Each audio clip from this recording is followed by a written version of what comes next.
This is the Randi Rhodes Show on 960 KNEW and online at 960KNEW.com. Welcome back to C-SPAN Center, your source for all the hottest political action. Holy rock the vote, people. What a week. Finally, some real scores to report. In New Jersey, a big win for the Republican team. Here's Christie. I think he's a center. Am I correct? Yeah, he's actually a right guard, but he passes for a center. That's how he won. Well, here he is describing the victory. I know that if we can do this in Trenton, New Jersey, maybe the folks in Washington, D.C. should tune in their TVs right now. See how it's done. So after a rough October, chalk up a win for the Republicans.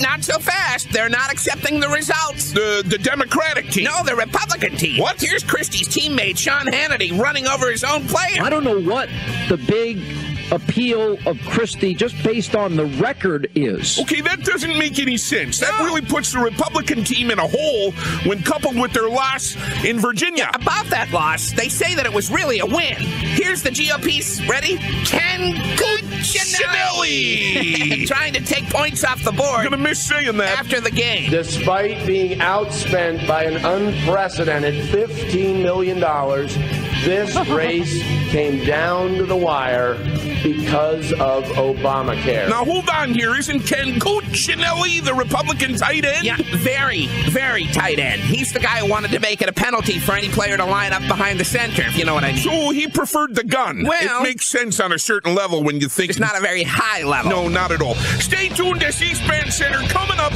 Tea Party favorite Rand Paul takes a page out of other people's playbooks.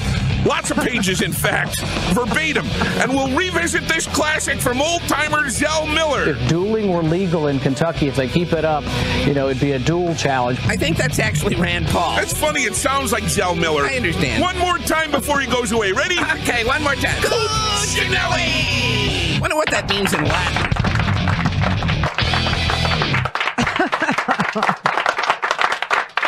Oh, my God. The right wing is losing its mind because they have these tests of purity, right? I mean, they don't believe in free speech. I'm just going to say it until Michael actually drives off the road and, puts himself out of his misery or something.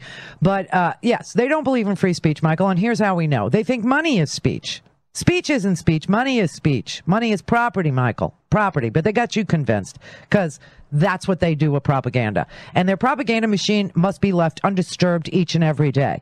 It can't stand the test of a fact checker. It can't stand the test of a scientist. It can't stand the test of anybody that disagrees with it. It will fold and crumble and die. So they keep themselves in the bubble where they only ever interview each other and listen to like-minded people to make themselves feel strong.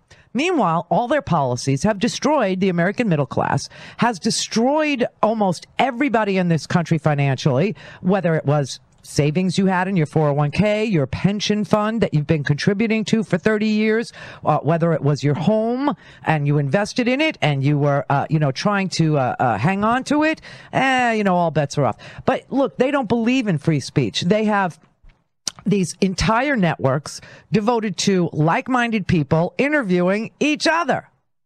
That is what they've done. To sit there and define the right wing as the party of free speech is hysterical. That's like defining them as the party of the Constitution when they hate regulation of interstate commerce, which is clearly in the Constitution. They hate privacy, which is clearly in the Fourth Amendment of the Constitution. They think women don't deserve privacy. They think gay people don't deserve privacy. They don't believe in equal protection.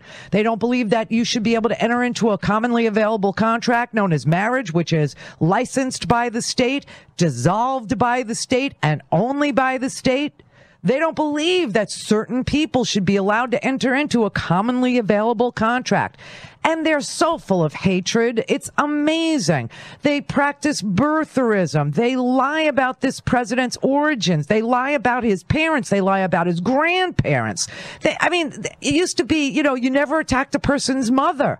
That was like, the be-all, end-all. Is that you never attack. They've attacked his mother. They've attacked his grandmother. They've attacked his pastor. They've attacked him. They've attacked his birth certificate. They've attacked his patriotism. They've attacked my patriotism. And then, when they know that their agenda is a failing one for ordinary Americans, they suppress the vote. They practice racism. They talk about secession. They have more hatred coming out of them for gays, for liberals, for policy, for poor people. They're the makers and the takers. And you say, I write off entire portions of the country? Oh, please.